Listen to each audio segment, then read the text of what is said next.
again. Oh, No. says it's live. And I'm just a floating set of eyeballs again. Yeah, you're quite white. You're glowing.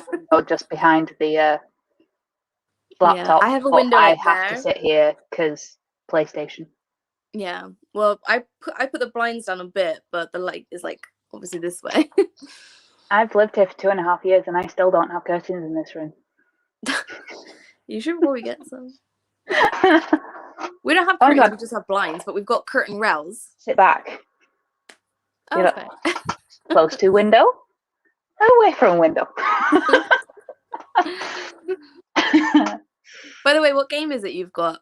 I meant to ask that you're obsessed and you want to play.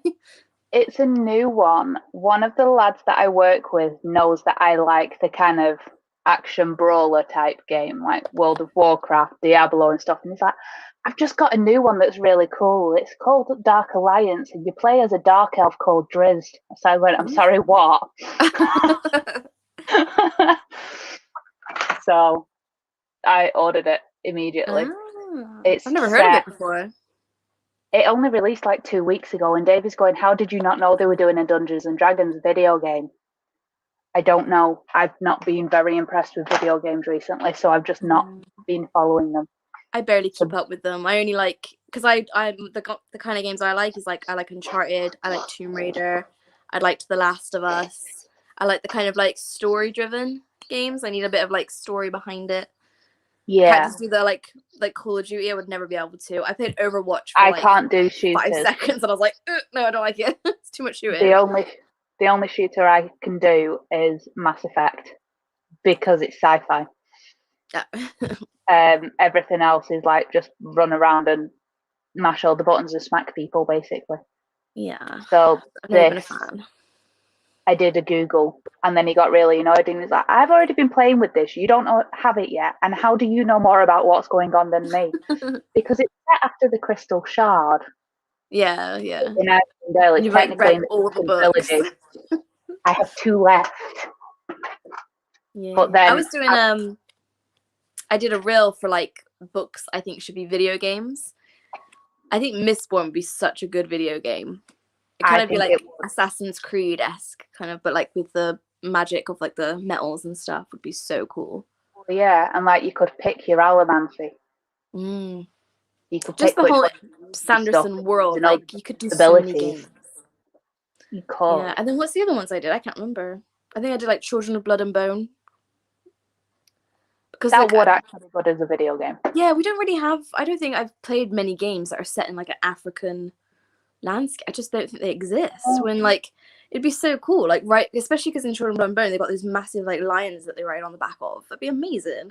I can't remember what else I picked now that I'm thinking about it. I think I picked Way of Kings as well because obviously I thought the bridge runs would be quite cool in like a video game style, like trying to survive bridge runs. That'd be so cool. I can't remember. Trying to do the bridge runs and I might pick Skyward again. So I picked all of Brandon Sanderson's books, make them all video games like Skyward. Because sci-fi. I want to call them sprites, but they're not. Spren, that's the word. Like collecting all your little Spren and Pattern and. That would be so cool. Pattern is one. He should make them into games. He's in what's it called? Fortnite already. Kelsier. I missed it. I forgot about it because I can get Fortnite for free on my Switch, and I missed it. I've never been interested. Not my kind of thing. And it's not. It's like Zach said with this one, technically you should play co-op. You should ideally run in a set of 4 because you can play as Drizzt. Bruno, who's a dwarf, Catti-brie, who's like a human mage rogue type character, or Wolfgar, who's a barbarian and did a Leroy Jenkins in the trailer, which made me laugh my head off. I love that video. That's old, that video now. I remember when it was big, and it's when I used to play Warcraft like years and years ago. I've not played for like 10 years. And I remember getting the what was the expansion, the last one I got? Mists of Pandaria, because it was pandas.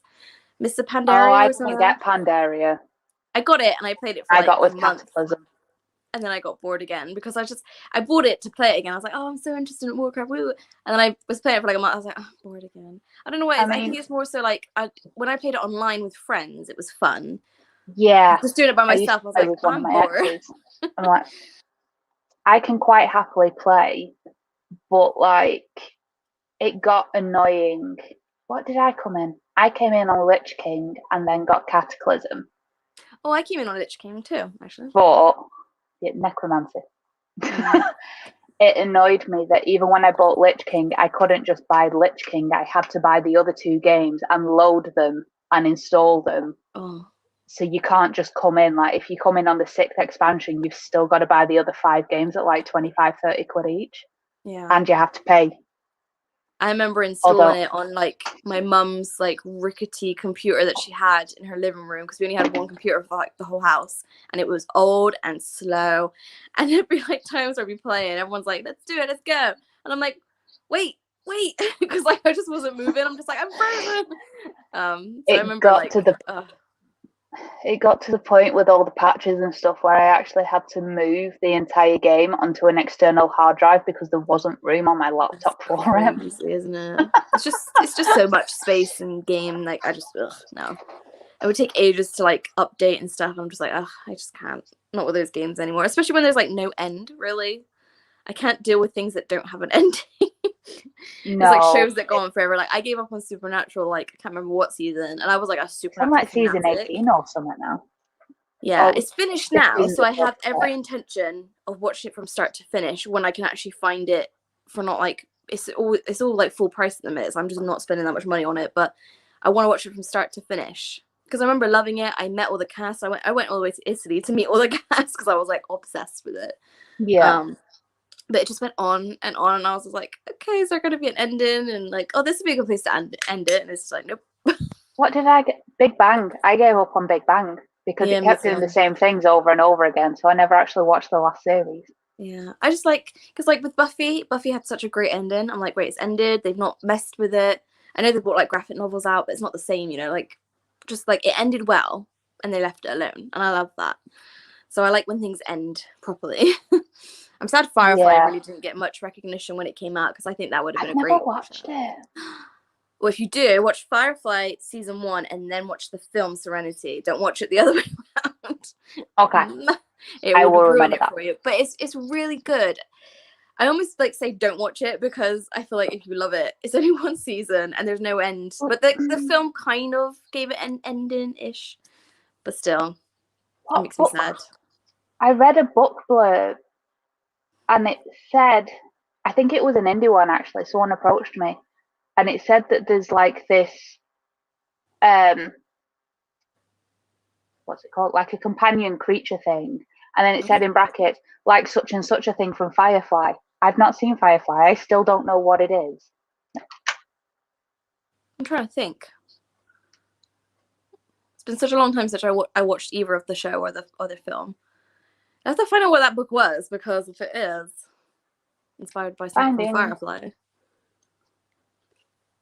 Because I like the fact that he's just launched it now, so it's available on Kindle Unlimited. So like I downloaded it to try it first because he wants me to go on a blog tour, which he's organising himself. Oh. He's like, Patrick Leo's doing it, and I'd love if you could join him. You want me to join Patrick? Little me?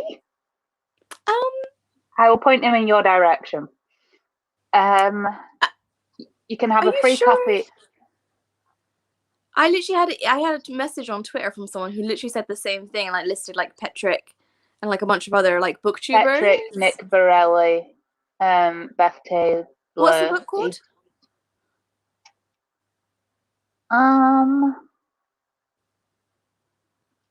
Where's it go?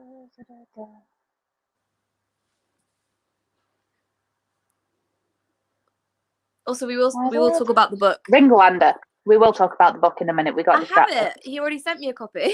Has he? Sent me the same message, yeah. He sent me a copy. It's literally... Yeah, it says the stories of Kira,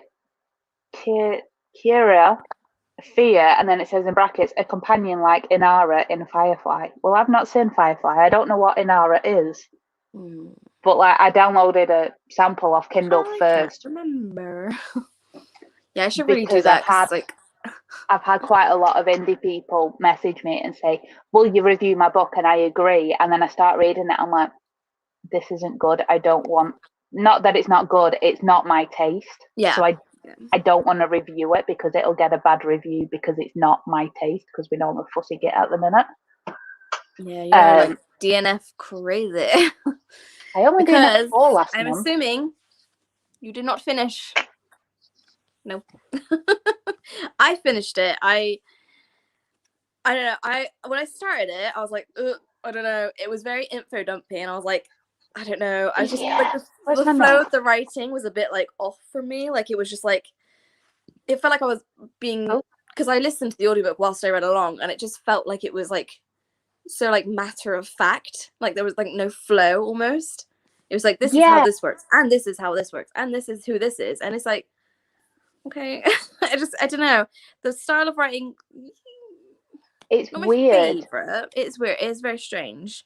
And I mean, I've tried reading one of his other books and I DNF'd that, but the writing was completely different in that it was like it was kind of written like Percy Jackson, but trying to be adult, which just didn't work, because Percy Jackson works because it's writing like a child from a child's perspective.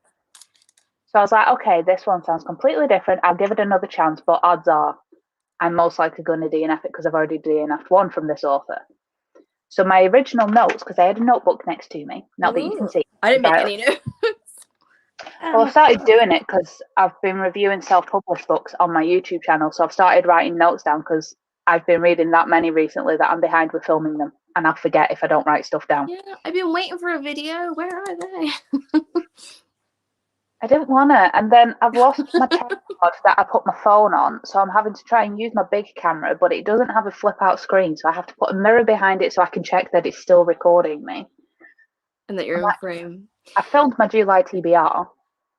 I love how I'm nagging you for yours where I haven't like uploaded for over a year. Yeah, exactly. I do mine. I'm just delayed. But I want to do like nope, that's bargain and notes. I want to do my favourite books of the year so far because I've read a lot. So I'm going to pick two, maybe I've seen loads of people doing month. the mid-year book freak out. Yeah, I want to have a go at that. And just a couple of other things because I've got like 6 self-published reviews to film and I don't want to just have review. Bit of variety. I think you should do a bookshelf tour. Not a chance in hell. I'll say that they are looking a bit sparse back there. You had an unhaul? Or you just like taking books off? I do have a massive pile of books down here because I thought, right, I'm running out of space. All of my TBR is in the bedroom. I've got 2 short shelves in the bedroom now on my TBR cart, and all of my TBR is in there, apart from some Dragonlance books that are up there. Yeah. So these are all my red ones.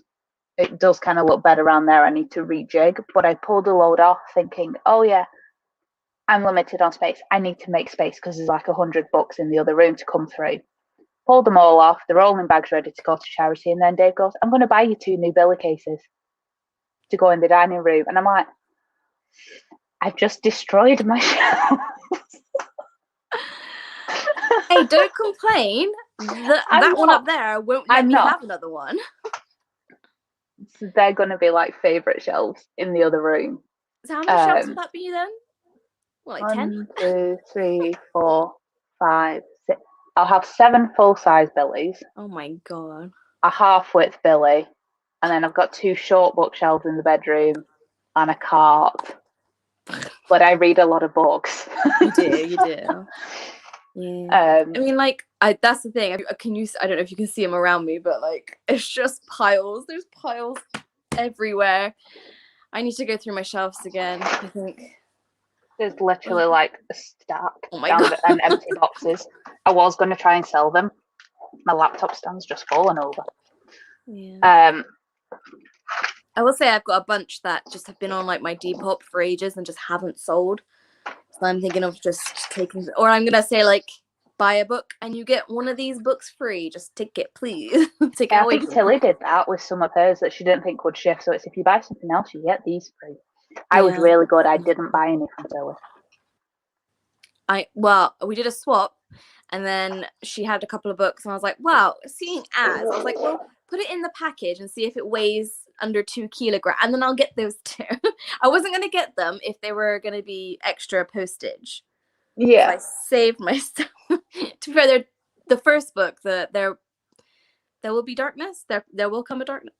Something There about will darkness. come darkness. I have it on my neck gallery. Still not read it. It's recommended to me all the time, and so I'm like, right, she's got the first one, she's got the second one. I might as well get both because that's the way my brain works.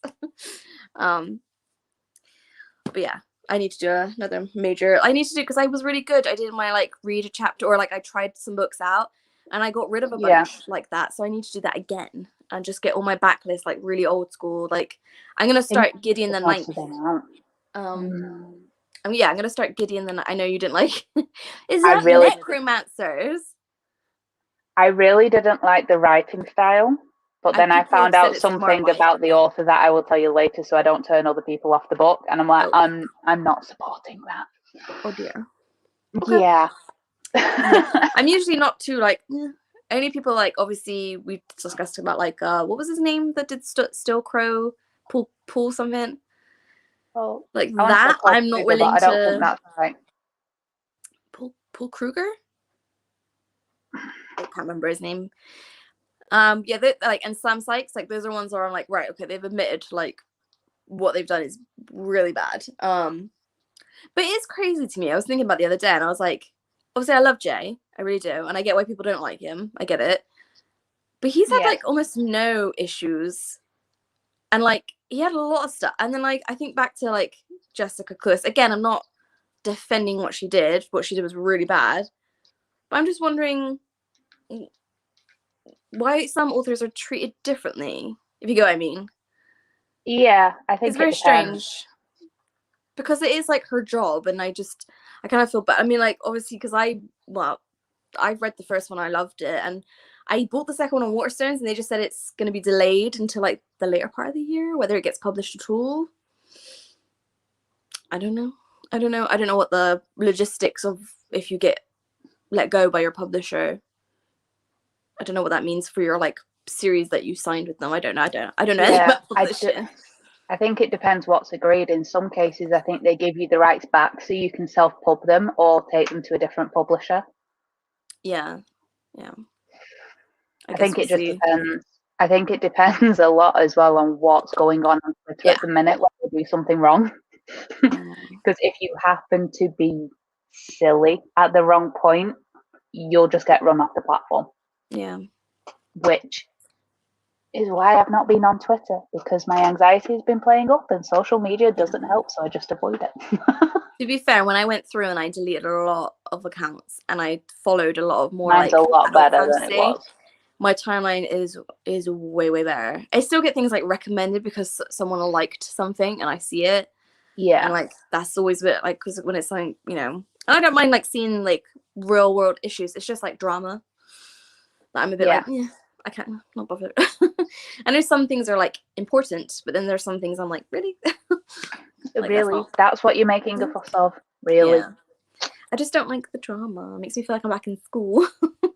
Yeah, you know? I didn't like school. No, and it's the point where I then sit there going, am I too old to be on social media? I know.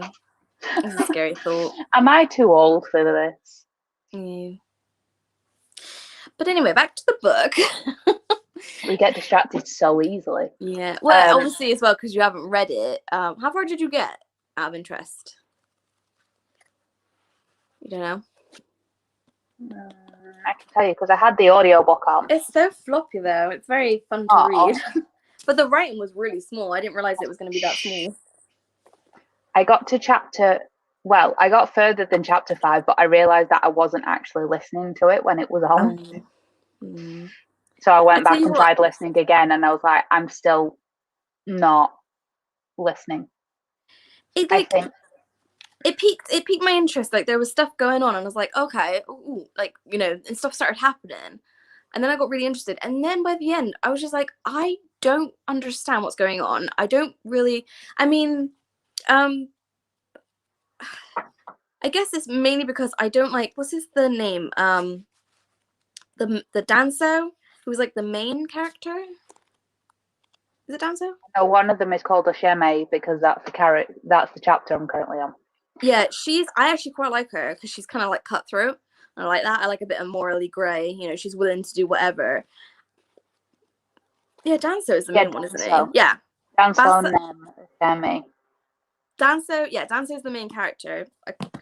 There was like multiple perspectives, and I got along with Eshme. Danzo, I didn't mind his because of what was going on, but I did think he was a bit with his like decision making.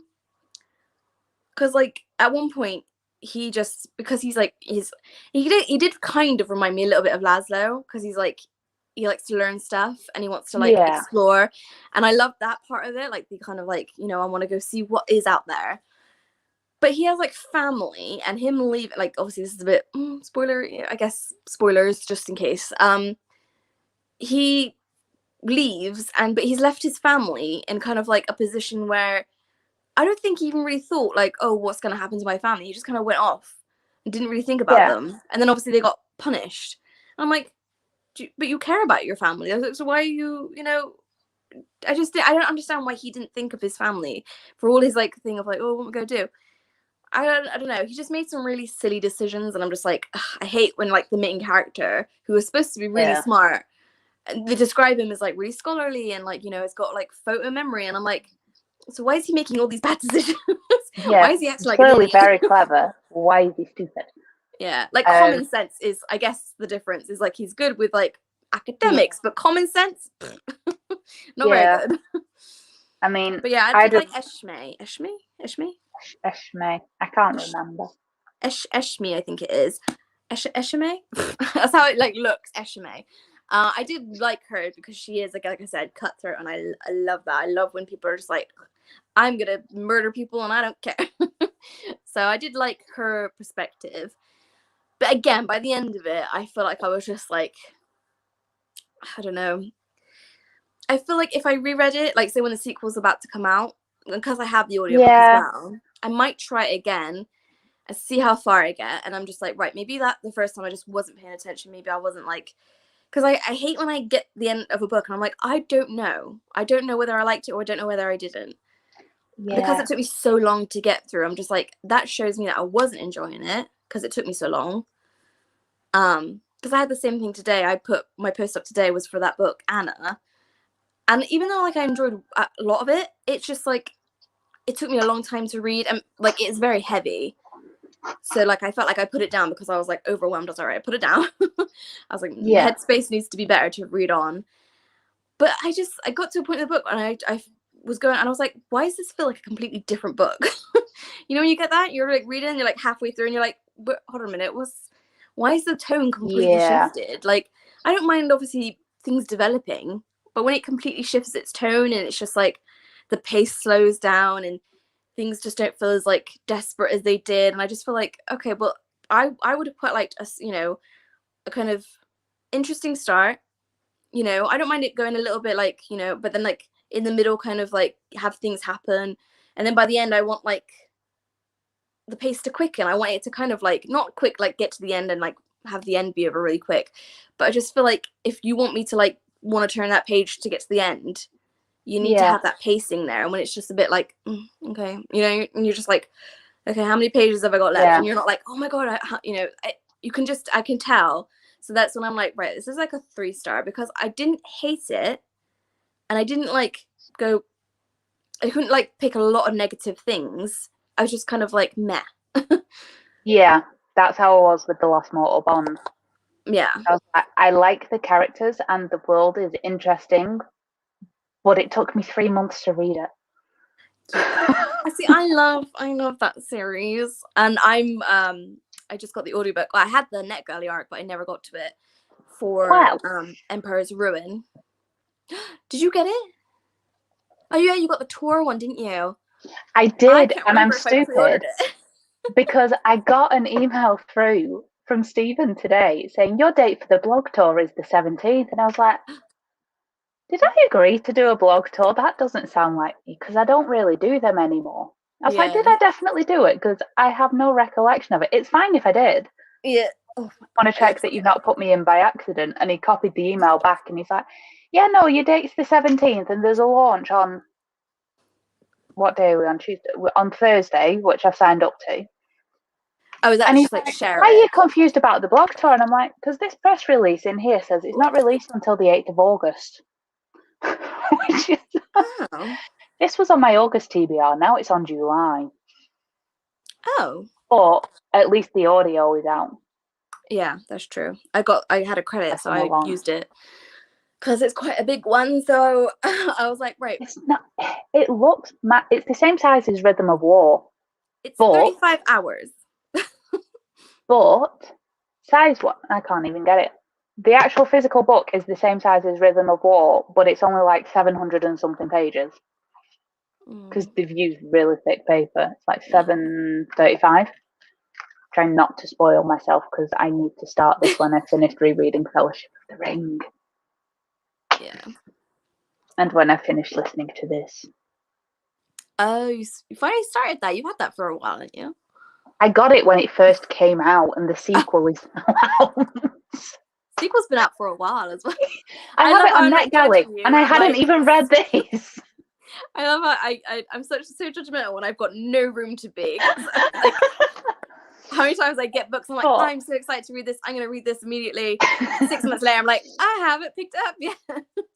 I know, I'm going to buy it. I'm going to read it because it sounds awesome. 18 months later, she picks it up. But I am getting better at reading books as they come in because I'm a jammy get and my TBR is a lot lower than it was. Mine is still massive. But I'm also noticing that I'm tending to pick series where there's more than one book out. So that, like, if I want more, I can read a couple together and then I kind of retain the information a bit more. Yeah. But my TBR is also low enough that when the sequel comes out, I can reread the first one before reading the sequel. Did you reread Ruin of Kings and Name of All Things? You didn't read any of them? To be fair, you didn't read the third one until like just before the fourth one came out, right? I read the third and fourth in the same month. Yeah. And I read the first and second in the same month as well. So I kind of had two together, which kind of cemented it in my brain. Yeah. Because I did them back to back. Well, I started The House of Always, and I was like, I have no idea what is going on. Like, not a single clue. And I went to the internet. I was like, right, there's got to be recaps. Come on, this is a good series. Everyone's read it, right? And done a recap because it's quite like it's intricate and detailed. I'm like, some lovely person out there has probably done a recap. Absolutely no recap whatsoever. And even though they do that little recap, it doesn't really encompass everything that happened in the book. And I kind of want to know everything. So I reread Ruin of Kings. I've reread it now. I luckily have them all on audiobook because I don't think I would be able to do it otherwise. And I'm going to reread the second one, third one, and then the fourth, which I really feel bad about because obviously it's been out for a while. And they say like to do it within a month, and I'm like, I haven't reviewed it, and sorry. To be fair, I'm always really good. It's just that one. There's such a big chunk in between them coming out that my mind just like I can't remember anything. There's not that much, but I prefer reading because they're coming out in quite quick succession. Because I think she'd already written the first 3 before the first one even got published. Yeah. I want to say the next one actually comes out in November. I hope so, because I just don't know. I can't retain the information from books sometimes, and then I get like a sequel that's like the 5th in the series, and I'm like, oh, I can't remember. I remember some things, but like my ratings for the book went 5 stars, 4 stars, 5 stars, 4 stars. So I'm like, hopefully, is the next one the last one? I have no idea. I think it might be the last. Right here. Does it say? House of Always is 4, but I don't know if book 5 will be the last one. But for me, the problem isn't just that there's a couple of perspectives. It's the fact that, like, in the first book, it's Kieran's story, but from 2 different perspectives, and it jumps backwards and forwards all over the place, and there's footnotes. And it's a good series. It's amazing. But I think when the last one comes out, I'm going to have to reread them all and like back to back them like I did with Michael, so that I'm in the world kind of thing. I think the problem with them as well is that there is like people that are pretending to be other people. So there's already a lot of perspectives, and then those people aren't actually even really those people, and then you're like, okay, so who's this now? Wait, so what's their name in this chapter? Confused. What's that? It's like, what's their name in this chapter? Oh, okay, they were now they're George. Yeah. Although I do like the like representation there is in there. There is a lot of different rep in there. This had representation as well. There was a character in here that is like gender neutral, I want to say, because they were referred to as they. Yeah. I like it when that's just in the book and there's like no issue with it, and it's just how it is. Yeah, it was like a big deal. It was just kind of like they decided that's, you know, they don't want to, and it wasn't like this massive like a whole chapter dedicated to why. It was just like that's what they are. They're they, and it was like, oh, I like that. That's it's nice. Like that in the Ravenous Dark. It's a very accepting world. You love whoever you want. You be with whoever you want. I swapped with Tilly, because I had the prison healer and hers got damaged. So I said to her, because she was getting rid of her. She was getting rid of her Lumicrant. I was like, I would prefer that over the prison, because I have the prison healer on like Kindle, I think. And like, even though I've heard loads of people like it, you didn't DNF'd it. My God, what haven't you DNF'd lately? Hold on, this window is driving me absolutely mental. Give me a sec. Oh. But I mean, I'm not as bad. I think I've cleared out most of the stuff that I'm going to DNF now. Because I only had 4 last month. 3, 4. 3 or 4. Oh. I don't know if that's too dark. Oh, God damn it. Now I've got fine. Like... I mean, I look like a ghost with eyes, so... Look at that. It's fine. But I think I'm just a lot pickier with what I read because it's my escape. It's what makes me feel better. I don't want to be trudging through a book that I don't find interesting or I don't like the writing style. So like Son of the Storm, I started listening to it. I was like, oh, this is better than the other one that I read. I'm like, I like this writing style better. And I'm going, okay. So he's putting the descriptions and stuff in the thoughts of the main character as they're explaining it. And I'm like, okay, so this is how they're info dumping now. Yeah. I'll look at an info dump, another info dump. And I just found that instead of describing the world in a way that's kind of showing it to you, he was just telling you. Yeah. That's what I found as well, especially when it starts. Sorry, I'm just trying to like get myself situated there. Which meant that I couldn't visualize anything because he's just saying like, there's a pile of books over there. I'm like, where? I have no idea. Yeah, I don't like the tell, don't show kind of. And like sometimes I've read books and... Right, are you going to stay still? Okay, I don't know what's going on. Yeah, sometimes I've read some books and they have that like kind of more info dumpy, and sometimes it works for me and sometimes it doesn't. It depends on like what the book is about and stuff. Like, I think it depends, but just quickly first, hello. Hi. I am so excited for Dragon Mage. Ooh, sorry, my eyes are really bad. That's why I'm like, what's it say? Yeah, it is on Kindle Unlimited, which is really good. We always try to get books that aren't like expensive. Yeah, we try and find it cheap somewhere. The audiobook for Dragon Mage is also releasing on the 23rd. And if you get a copy from Kindle Unlimited, you only have to pay £3 something for the audiobook. Yeah, that's true. I've done. Well, I've already started it technically. I started it a while ago. For Medieval, I think actually I started it, and then I realized that if I started reading this, I wasn't going to read anything else. So I put it down, and I can't remember what I read instead of that for like that prompt. I can't remember. I don't think I fulfilled it. Quickly going back to the info dump, because I'm currently rereading Lord of the Rings, which is king of the info dumps. But that's kind of where it works for me a little bit. I'm interested in it. It's really, really interesting to me, and I think that's the difference. I don't mind info dumps if the world is interesting and it's kind of relevant to the story. Yeah, and I'm not saying that like Son of the Storm, like it's a cool world, but it's just info the way dump it's delivered. Chapter 1, and I'm like, you're literally just throwing all of this information at me, and I have no idea what any of it means. You're using words that I don't know. I think when you set up a new world, and I'm not saying that like the author has to, because obviously if it's coming from actual like real world culture, like stuff that's in the real world, and I don't understand it, that's my job then to go and Google those things, which I will do. I will happily go and Google, I don't understand what this means, I'm going to go Google it, and I do that.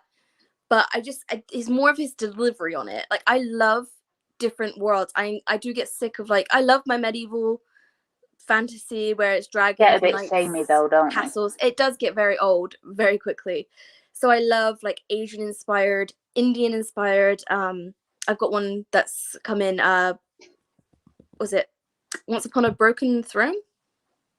I get confused because there's Once Upon a Broken Heart coming out. So, yeah, I recently got, because like I saw it on Jessie May's channel and it was like Indian inspired, and I haven't read a lot of Indian inspired like adult fantasy. No, I've not. What I have read, I have liked. I just don't see many. So as soon as I saw that, and someone was selling it on Depop for like real cheap compared to what you can get it. What's that? Is that the pink one? Yeah, with the elephant on the cover. Yeah, I want that one. I heard mixed things. Like when I actually looked at the Goodreads, it was mixed. But I'm like, that doesn't usually bother me because I'd like to get my own opinion on it. Like, I do like to see reviews and what people are saying, but I found that I can read a book and love it, and someone else, like, or the majority hate it. That's fine. I don't mind. Or you love it and I DNF it. We have very similar tastes, but we also have very polar opposite on some books. Like, some books I've loved and you're like, nah, I don't like it. DNF'd it. And I was like, oh, but I kind of liked it. So yeah, it just depends on, like, because I like whimsical writing. I do quite like flowery descriptions, and that's what I'm trying to say is, like, I wouldn't mind if the world was more like whimsically described, like, especially with something so rich in culture. I just wish I'd felt the richness in the writing of the world and the culture. I just felt it was very much like I was reading like a textbook about that culture, that specific culture. So I just was like, it was the delivery more than anything. I liked the world, I liked what we got, like the culture of it. Yeah, the world seemed interesting, but I'm like, this should be interesting because it's a new world. It's completely different. The only other African fantasy really that I've read are Children of Blood and Bone and Rage of Dragons. I was going to say Fires of Vengeance, but that's book 2. And I love them. So I'm like, I should love this. It's a really cool world. But I'm bored and I don't care because you just keep throwing a textbook at me. Yeah.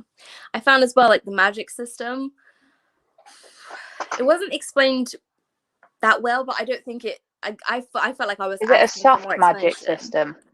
It's very, it was simple, and I thought there was going to be more to it. I thought it was going to be more complex. So I was waiting for it to kind of have more depth and have more explanation, and then I was just like, oh, it's just like magic stones? Okay, interesting, not very unique. So I just was like, I love like a new, unique, interesting magic system, which is why I love Brandon Sanderson, because he seems to do it so well.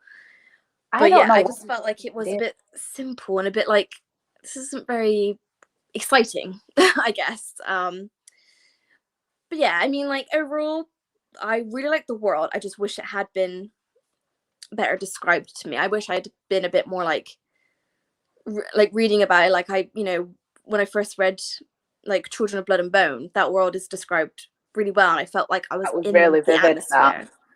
That was really it was really vividly described. Yeah, like, I could picture everything. And it was the second book, I will say. This is the thing, I love Children of Blood and Bone. I do. The second book I read, I was like, oh no, this is not good. I don't know if it's got middle book syndrome. I'm waiting for the third. I was going to say, when is the third one coming out? I have no idea. I've not seen. I don't know if she's writing and that's why she's like absent, because I follow her on Instagram and I've not seen anything from her for like absolute ages. So I don't know if she's writing, and like she's obviously had feedback on the second one. She's like, oh, okay, so I need to like go in a different direction or something. I don't know, because the second one did not get well received, which I'm sad about, because she's a lovely Well, I didn't like what Really she did pretty. with I don't like what Nora Roberts. yeah, she kind of like, and I was like, oh god, careful, you're a new author, maybe like just pipe down. Yeah. But again, that was like a drama. That wasn't like something I would consider like a scandal. It was just Never like apologise though. no. She might have done it. She might have done it privately. She might have done, and that's the thing that a lot of people don't seem to get. Of you don't have to publicly apologise. Yeah, if she's honestly. gone in the background and said, "I'm sorry, I overreacted. I was in a bad mood or whatever." It's fine. Yeah. But I think it's what didn't help that she got such hype for the first book. So I don't know if like she got like her ego grew a bit too much because she was like getting all this praise, and well deserved. It was such a good debut book. She did deserve it, but I don't know if she was like, when you start going for other authors, especially like really well established authors, and like, you know, criticizing them for stealing a title, it's like, no, don't do that. Especially when there's so many similar titles. Like, books are the something of something and something. Yeah. Or like, that's what I'm saying. Once Upon a Broken Throne is a book I just got, and Once Upon a Broken Heart is a book that's coming out. You literally change one word and it's a different title. So they're so similar. Like, for example, I did it because I wrote a list of audiobooks that I have that I want to read, and then like brought up a virtual dice and got it to roll, and it picked the next Driz book, which is called Boundless. But there's also a Peter Newman book called Boundless. They're both green. They're in the other room because I've got them both out because I want to read them. Oh, I need to get like a little chair, like a little armchair, because my butt is absolutely numb.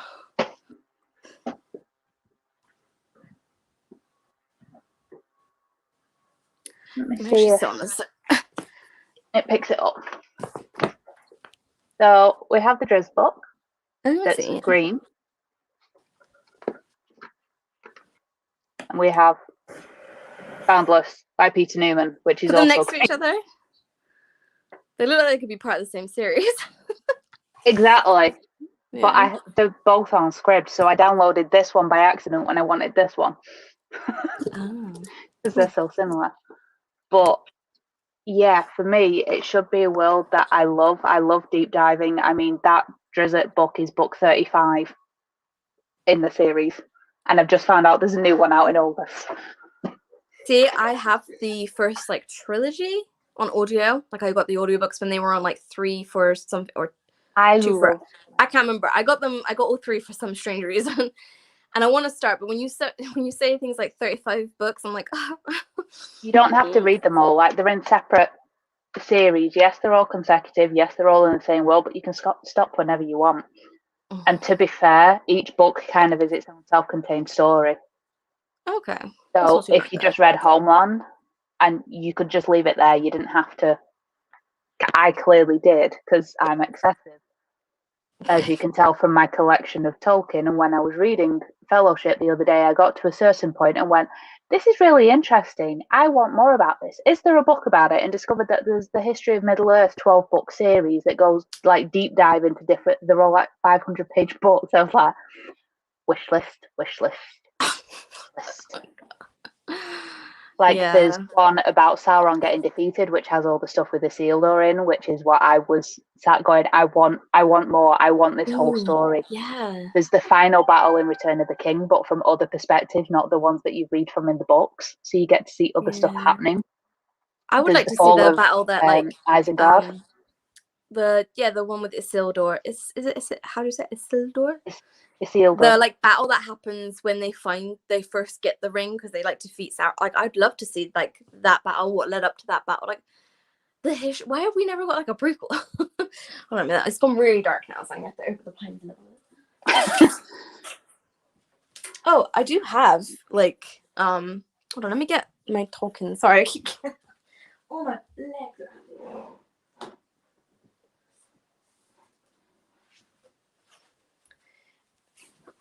Because I know you've got these ones, haven't you? Like you've got this like collection of these. I've got 2. I've got Battles of Tolkien and Dictionary of Tolkien, because you got me the dictionary. They are so pretty to read, though. They're what? So pretty to read. They're like fully illustrated and everything. Yeah, this one's the Atlas, and this one's the Dark Powers of Tolkien. There's beasts as well. Yeah, I mean, Has like all the dragons and stuff. They're so pretty. they're so pretty. I think I found them in like what's that shop? TK Maxx. This is one of the ones I found in a charity shop. I've never ever seen it before. Complete It's like a companion. Oh, I've not seen that. I've got a bestiary that I found in a charity shop. It looks like it goes through like every single name. Like there's like it literally, I think it's like literally a dictionary from the looks of it. Yeah. To be fair though, I do want to reread it because I haven't reread it since I was a youngster. Oh, I So haven't reread it for ages, and there's so much stuff in it that is different to the films. I don't have that edition of Unfinished Tales. I've got the new edition. Look at that. What is that? Is that a dragon? I can't remember. I don't know what that is. I love when I find like really creepy editions of Lord of the Rings, or like there's a really like ugly version of The Hobbit where there's like this like Gollum looks really weird on it, but then there's like this like fat little like, I guess it's supposed to be Bilbo, but he doesn't look like Bilbo. Oh, that's pretty.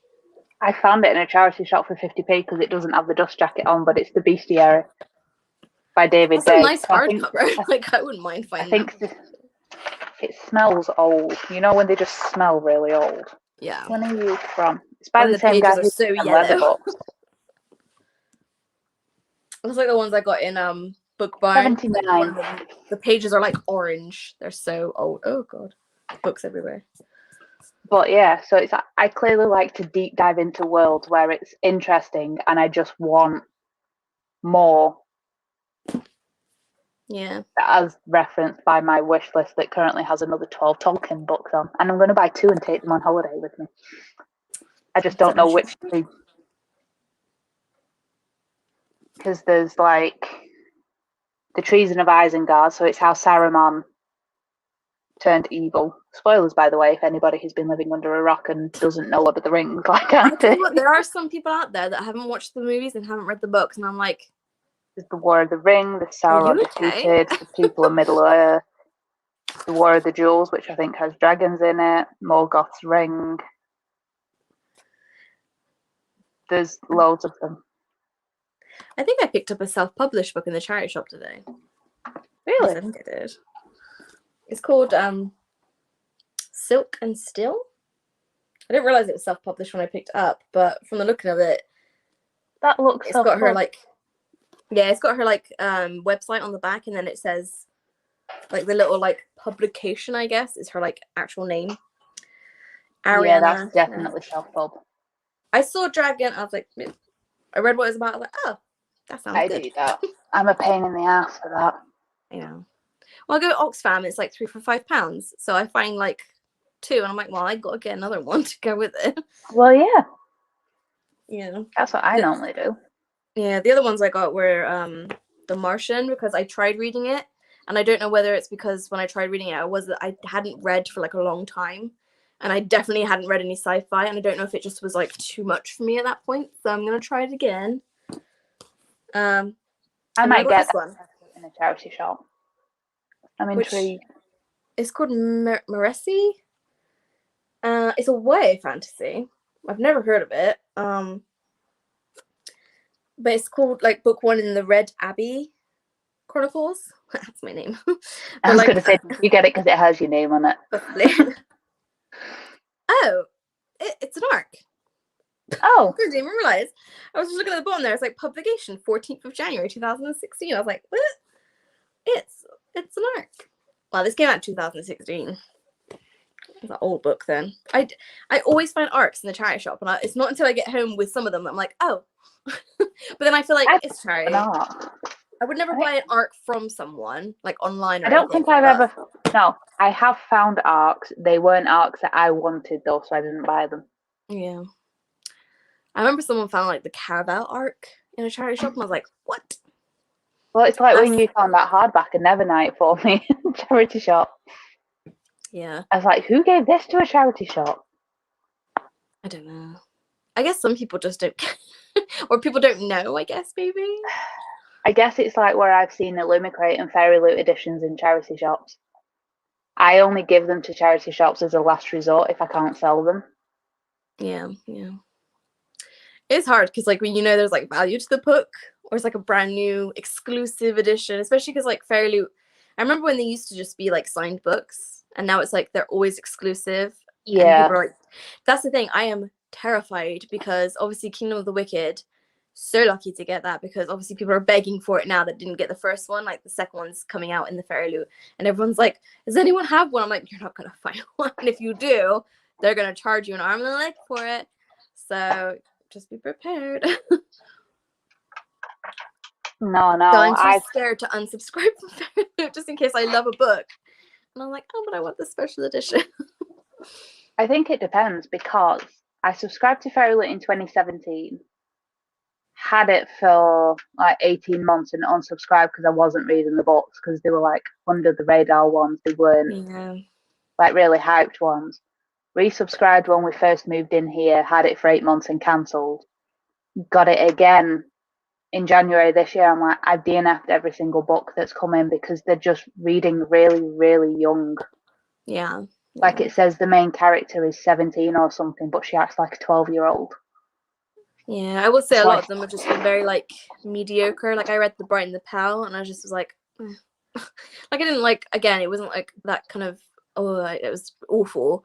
I just was like, I'm kind of bored of those kinds of stories, and I guess it is like the thing of what. And like I read Bonecryer's Dawn, which is YA, and like it was a Fairy Loot. I don't have the Fairy Loot of that one, but I actually really enjoyed that one. That one was quite good. Yeah. So there is some that obviously you get to. Like I'm excited to read Witches Steeped in Gold. So that's so pretty. It is really pretty.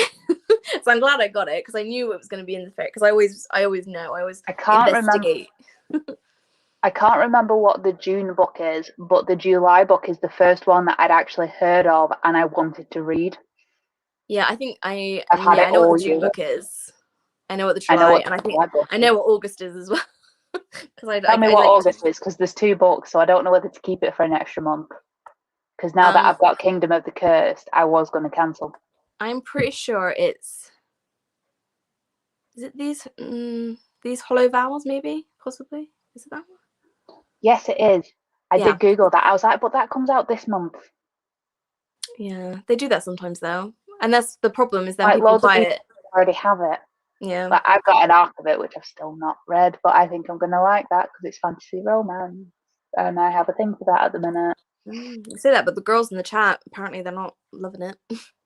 I think Tilly liked it. Yeah, Tilly liked it, and then I think who is it? Is it Mickey? I think maybe Mickey's not liking it. I can't remember. I can't remember, but I say I can't remember. I'm not in the chat anymore. I left. But I think I got tired. I don't know if it's because I read so many, but I got tired of YA quite quickly. But I was watching some girls on a live chat, obviously chat about it on some sprints that we were doing the other day. And I don't know if it's my age, because when I was a teenager, we didn't have YA really. Sorry, I love how you're saying that. I'm older than you, leave me alone. I just love how you were like, I think it's my age, just the way you said it. I was like, that sounds like what like an old person would say. Hey, I'm nearly 33. Leave me alone. I'm 31 this year. I'm not that far behind you.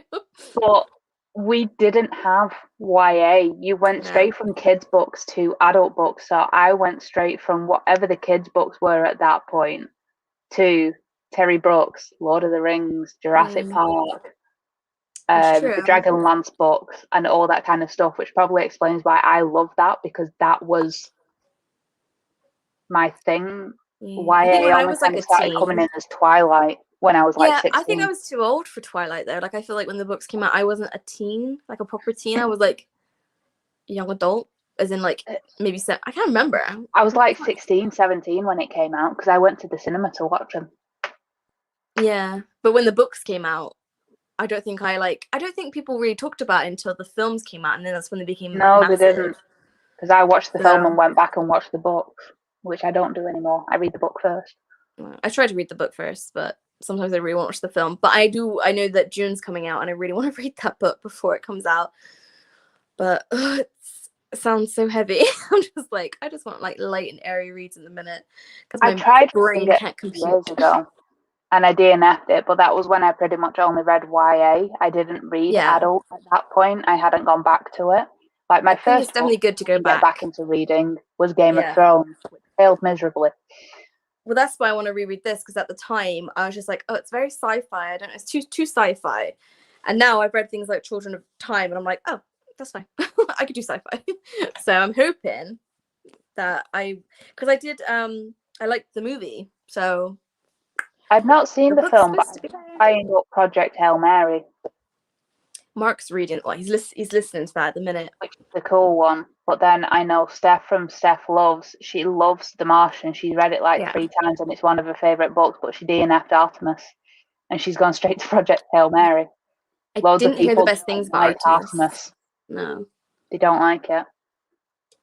But I've got Shards of Earth audio because Audible half price sale, and it was like £6. I never got it in the end. It's still on half price, I think. Is it? Oh, I should really get it because it's a big one, and it's Adrian Tchaikovsky, and I always feel better listening to his books than reading them. I will say though, I am scorned by Doors of Eden. I don't know. Really didn't like that one. I'm sat going, Adrian Tchaikovsky is one of my favourite authors, but I think technically I've now DNF'd more of his books than I've read. But the ones that I have read, I love. Yeah, I don't think you can class favourite author unless like you've completed all of the books for sure. But I mean, like, it depends, because it's like, oh, what is it, their earlier works? Like, you find like their newest book, you read it and you love it, and you go back to their earliest. Can you really then judge them because they've grown from then? I went backwards.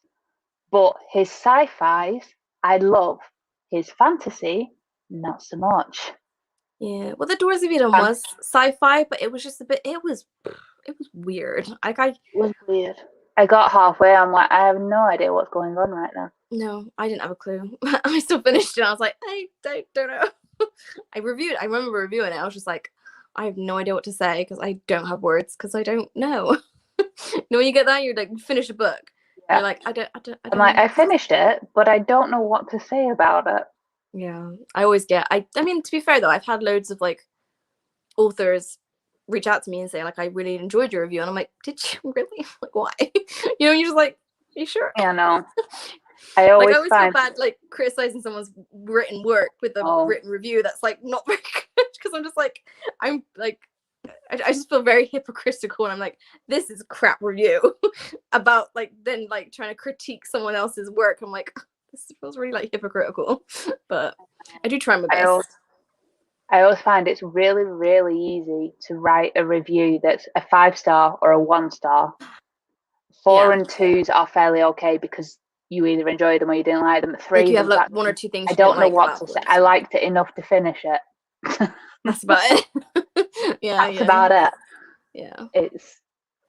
It's hard. But I try to be fair with my reviews, because I don't like when I see people who in the review say they don't like it and then give it a good rating. I'm just like, but I've seen a few people doing that. I'm like, from what you've said in your review, you clearly didn't like this book, but you've still given it 4 stars. Because to me, 4 stars is like you really enjoyed it. There's just a couple of things that you weren't like a massive fan of, but you still like majority. Really liked it. I really enjoyed it. I'd read another. But like I've seen a review where someone's like, there's too many points of view in the books, the world building isn't enough, I didn't like the main characters, the romance felt really forced and it shouldn't be there, and a lot of other stuff, and then they're like, 4 stars. Really? Did we read the same review? I'm like, did we read the same review? And then I'm start going, do publishers actually read these? Because if I was a publisher, I worked there and I was reading that, I'd be messaging going, did you really though? Because you've been really critical and it sounds like you really didn't like the book, but you've still given it a good rating. Have you just done that so that we carry on sending you books? Yeah. But I feel like publishers, like in a sense, if you give a bad review, I never tag an author in anything below a 4-star, because I just don't feel like they need to see it. If they want to look for it, they're more than welcome to, because I always tag the publisher. So if they want to, like, if the publisher reshares it and the author then goes, let me have a look. Yeah. that's up to them. But I will tag them in a 4 or 5 star, even when I've got a little bit of critique in there for a 4 star. Like 5 star, I never usually have any critiques. I'm just like, this is amazing, buy it. But yeah, for a 4 star, I always tag them because I feel like it's good enough that like I wouldn't hurt their feelings. Again, it's one of those things, like, if you want to send me your book, I have said this to self-published people, is like, if you want me to read your book, that's fine. But I'm just letting you know now, if I need to DNF it, don't take it to heart. But also, if I didn't love it, it's up to you whether you want me to then do a review or not, because I feel bad with self-published because they already have such a hard time that I don't want to put a review out to like loads of people when they're probably already, not getting as much recognition as like someone who is from a published that can handle loads of like 2 stars and 3 stars. So I do try where I can to I take it a bit more personally, when they reach out to don't me. And I will never like put a good review just because they sent me the book. I've always said that, like, just because you send it to me doesn't mean you're going to get a good review. But if you don't want me to publish a bad review because I really didn't like it, let me know. Yeah. I just won't talk about it, kind of thing. I kind of do the same. Yeah, because I hate when I see people like raving about a book that they're really excited to read it, and like I'm always excited to read this. I wouldn't like say yes. I wouldn't buy it if I wasn't excited about it. There's many I've said no to because I'm just like, that does not sound like. I've had one that was like, oh, it's an urban fantasy. I'm like, nope, not for me. Not for me. I'm selective, and even when Sarah J. Maas came out, it's like, it's gonna be kind of urban fan, like, or like whatever they call that. I'm like, oh, but it was Sarah. I think it depends because there's different terms for it. Urban fantasy is just set in a city. I think contemporary fantasy is the word they should use if it's in our world. But like they just use urban fantasy for it. Yeah. But they just use urban fantasy for everything, which is why I've always said I don't like it. And actually, if it's urban in a different world, yes. It's urban in our world, no. Because like you can even look at it, if it's urban fantasy, that means like what? It's got like, it's in a city. Sci-fi elements and it's got like technology. That's fine. Yeah, I could do that. Yeah. But I didn't like the Mortal Instruments purely because it was set in the real world with teenagers, and I was like, ugh. And then there was a guy that reached out to me and he described it, and it says, from what he described, it's like, this sounds kind of like Mortal Instruments, and I'm like, are you reading? Like, so I was like, it doesn't sound like it's for me. And I had another guy reach out to me, and I got to the point now where I've got them all in like a little separate folder. And I eventually will get back to them, but it's just, I always feel really bad saying like, I don't really think it's for me. I don't like the sound of your book. Yeah. Like, it just sounds so mean. I'm just like, I'm sure someone else will, but it doesn't know for me. I mean, it sounds mean because like a few people asked me last year, like when I did that tweet and it went mad, a few people asked to send it to me, and I was like, I will review it, but I'm a massive mood reader, so I can't guarantee when I'm going to read it. And I can't guarantee that I'm going to put a review up or even finish it, because if I don't like it, I'm not pushing through, because you'll just end up with a negative review from it. And that's not fair if a book just isn't for me.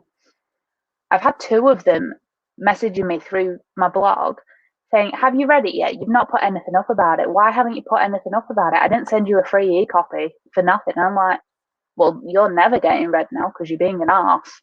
Yeah. I could get like, especially for me, because I get it, but I told you about it that it might not necessarily make it onto the blog or my Instagram. Or I mean, when was the last time I published on the blog? To send you an e-copy? No. So that's the difference. I've already got it to upload it to Amazon. Yeah. If it's a physical, I try to prioritize it. Like, I need to pick up this month Windborne, because I reached out to him because it sounded so good. And I haven't got to it because I've had all these review copies from publishers that I've needed to read. So I'm like, right, this is the month now to read Windborne because I'm excited to read it, which is why I reached out to him about it. But obviously, the people that have reached out to me, I will accept them and have them send it to me. But I think I kind of go, I've got a lot on. So yeah, just bear with. It will eventually show up. Just obviously, I'm trying my best because I got a lot of review copies now, and I'm just like, right, I need to stop requesting. You went on a requesting spree, didn't you? I did. And I didn't mean to, but there's so many amazing books coming out, and they all sound so good, and I want to review them. Not just for like, obviously I want to read them for myself, but I want to review them as well. So yeah, because I was sad I missed because I'm emailed about Once Upon a Broken Heart. And she's like, oh, you like just missed the kind of like cut off. Like we literally just ran out. I was like, oh, damn it. She's like, if you ever want a copy, literally What's that? Is Sam keeping her copy? She's letting me borrow it. I was going to say, she'll probably lend it you. Yeah, Because she's letting me borrow it. And I'm sat going, I wasn't interested, but now I am. Sam literally, and like, Sam hasn't read a lot this year because she's been so busy and everything. But she's just like what you do where you start a book and then you don't finish it and you just kind of like, you're in the middle of like loads of books. She's got like a stack of shame where it's just like all of them are like halfway started. I think she read this in like 3 or 4 days. Yeah. So I know she only got it on like Saturday or something and she's finished it already. Yeah. So I was like, can I borrow it? This is where I'm sat going, I loved Caraval and I loved Legendary. Whatever the second one is. Yeah, I loved that one. Finale, I was disappointed with. It wasn't my favourite of the 3, but I still kind of really enjoyed it. But I read the first 2 together because they were already out and then I had to wait. Yeah. Which I think is the issue. But I was sat going, I'm too old for that series now. I'm not going to like it. And then Sam likes it and I'm sat going, do I want it? Because it's on Netgalley. When everyone else likes it, you're like, oh, especially when people that aren't really fantasy readers, because I think Becky over at like Head in the Pages, yeah, I don't think she reads a lot of fantasy, and she read it and she absolutely loved it. She binged through the Caraval series and then she read that one, and like she gave it massive praise. So I'm like, right, I'm desperate to read it now because like that's already like I've seen like at least 5 people that have given it like 5 stars. Like what's her name? Book's Nest. I can't remember her name. She has a channel. Yeah, she's raved about it on her Instagram, on her booktube. So I'm like, right, I want it now. So yeah, Sam's lovingly let me borrow it. She needs it back by September. But I don't like YA unless it's on the older end and it's dark and it's got necromancy in it or something with the skulls. Yeah. And then I see everybody like Sam would put down Shadow of the Gods for that, and I was like, if you can put down Shadow of the Gods for that, although I know she's terrible for finishing books, but then I was going, maybe I'll still like it. Yeah. She is enjoying Shadow of the Gods. She was messaging me and I was like, I'm so glad, because I hate when I rave about a book and then people pick it up and they don't like it. And I'm like, I'm sorry. I know I made it sound like the best thing ever. To me it is, but I'm sorry you didn't like it. No. And I'm sat going, I rave about a lot of stuff, but I know my taste is a bit different with necromancy being the favourite. I don't care. Even on people that don't read fantasy, I'm like, Michael J. Sullivan, read his book. I literally like that people are like, recommend your favorite author, and I'm like, you don't read fantasy at all, but you should read Michael J. Sullivan. Michael's very accessible, but I mean, like I think those people would like him. I just people need to read his books. It's driving me mad how he's not like as big as Brandon Sanderson. Makes me sad. I think he's bigger than you think that he is. From the amount of backers he had and stuff. Although I think we're a lot quieter fan base. We're not nicer. Nice, we're polite, she says. Yeah, I was skeletons all live show was I was watching someone's live show and they were talking about I think it was like Joshana and Leanna's library, because obviously Joshana's reading the Legends of the First Empire at the minute. And Leanna's library wants to read them too. She wants to like start, I don't know if she's going to start with Rare Revelations first, which I hope she does. But they were talking about like, because obviously Leanna's got really like polarizing views against Brandon Sanderson, and I think as well as Stephen Erickson. She's got like very strong opinions. She didn't like Malice either, which I never understood that. I was like, if you don't like Malice, that's fine. I can kind of see why you maybe didn't like it. I love it, but like, you know, whatever. But that's what I think Leanna's library was saying. Are they nice? Because she's been so burned by like the Sanderson and the Erickson fans. She's like, are they nice? The Sullivan fans? And Joshana was like, I have not met a nasty person in that community. And so we don't. We just like, we love him and we want people to read his books. And if you don't love it, that's fine. We don't mind. I think the problem with Erickson fans is they say that, what's it called? I know the first one is Gardens of the Moon because it's sat there in there. I may try it again at some point. Kindle. I think I have it on Kindle. I think I got it in like a Kindle deal. But his fans tend to be, this is the greatest book that has ever been written in the history of the world, and if you don't like it, then you're clearly too stupid for it. I hate that. It turns you off of a book. I don't think they realize that. Like you telling me that it's you got to use your. I'm like, well, I want to have fun when I'm reading. I don't want to have to like I want to I feel like it enjoy don't the work. book. I like an intricate world. I like a lot of info, so I might like it. But Yeah. you being a tit about it isn't really making me want to read it. No. And then the Sanderson fans get very offended very easily. Like Piera got hounded on, I think, because she said something if she wasn't interested in reading from him because he's a Mormon and he puts his religious views in the books, which people have then said, oh no, he doesn't do it. And she literally got run off YouTube for about a week because she was being hounded by these Brandy Sandy. Yeah, Brandy Sandy fans. I said Brandy Sandy fannies then, which is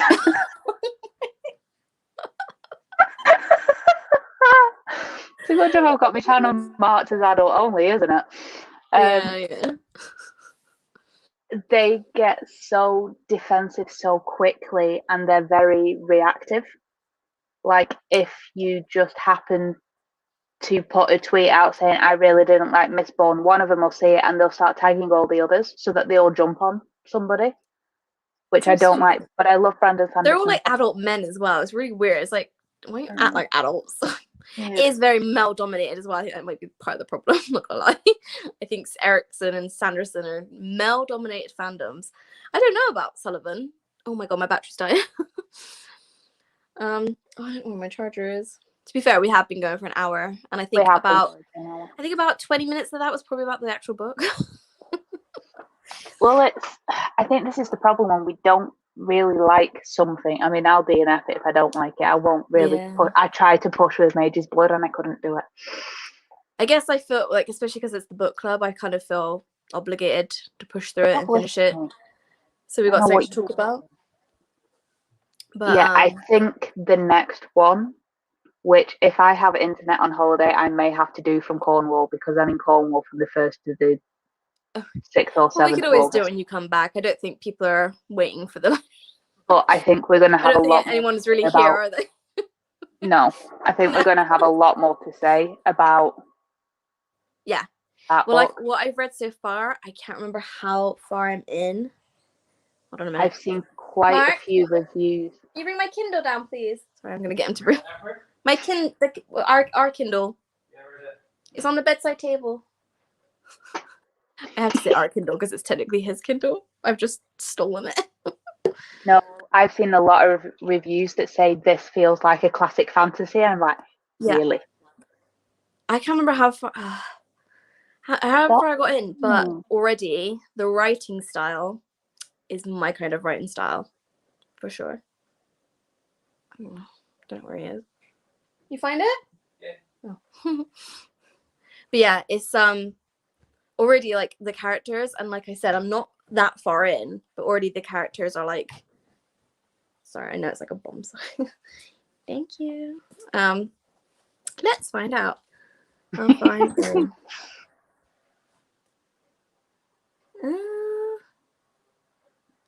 I've got a lot on my Kindle now. I see there's 99p Kindle deals, and I'm like, ooh, I'll get that one. And then there's another one. I'll get that one. And now my Kindle or our Kindle, sorry. Oh. Oh, now I can't find it. God damn it. Well, I think that I keep wanting to say Mage. It's not Dragon Mage. I think that we're going to have a lot more to say about that. I'm going to try and read the physical because the paperback, mine is quite floppy. Yeah, I actually got sent and read and from possibly the author. Tab. She sent it you from America, didn't she? I'm 10% in. It's not very far. I'm on chapter 11 for 10%. That's like 70, 80 pages, though. It's a big book. Sure, actually. Yeah, and I remember, like, from what I read, I was really enjoying it, and I didn't want to put it down, but it's very much like Nolan. I had to put Nolan down. I had to. Because if I started reading it, everything else gets neglected. And very much like this, I was reading it from Medieval-a-thon, and I had to put it down because I was like, nothing else is going to get read because it's quite a big book as it is. And I was just like, I mean, I'm a slow reader. I take ages to, like, it depends. Obviously, if I've got the audiobook whilst I'm reading, I'm a lot faster because like it's reading it for me whilst I'm reading it. So I'm like, for me, I can put my sticky tab in and it carries on playing the story in my head for me. So I don't have to. It doesn't interrupt me as much if I tab it and I've got the audiobook on at the same time. Yeah, that's because I true. feel like I've got time to put it in. So I might try and tab it because I tabbed The Coward and I quite liked doing that. Yeah. I'll probably But I write think, down some thoughts, possibly.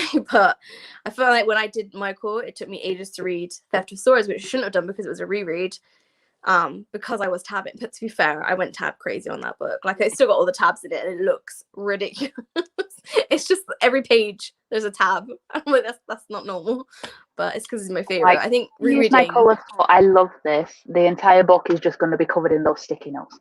Yeah, might as Because well I just like just get a love it. massive one and stick it around the whole thing. Yeah. Like, this is great. But I But mean, that's the thing, is like I used so many that when I went to discuss it, I was like, oh, do you remember this part? And I was like, wait, I can't find the part because there were so many, and like some of them were similar colors. So I was like, is this light purple or dark purple? I can't remember. So yeah. I know. I think just quickly nipping back before we go to the review copies, I think what a lot of self-published authors don't necessarily understand as well is that while yes, they've sent you a review book, something that you've had from a publisher that has a set date that you have to review by takes priority. Yeah. Because a lot of the self-published books, I get asked if I want a copy when they've already been out for a few months. Yeah. Like when Jacob offered me Dark Oak, that had already been out for 2 years. And then Yeah. he sent me the second one. And now he's trying to get me to read his other series. And I'm like, don't send me a copy because it's set in this world. So it's like a King Arthur thing. So you might like that one. Ooh. I did see a graphic novel today for like King Arthur, and I was like, oh, do I get it? But it was like £5. I was like, but too expensive for me. You might like the Once and Future graphic novels as well that are on Scribd because they're like King Arthur necromancy. I do love King Arthur. My favorite, like one of my favorite Disney movies was Sword in the Stone. Absolutely loved it. I used to watch it over and over again because I like Merlin. I like King Arthur. I like that setting. I'm a medieval girl. I won't ever want to live in those times because Jesus, but like I would I love die that world. if I lived in those times, but I do like it. Yeah. I try to be good with like review copies.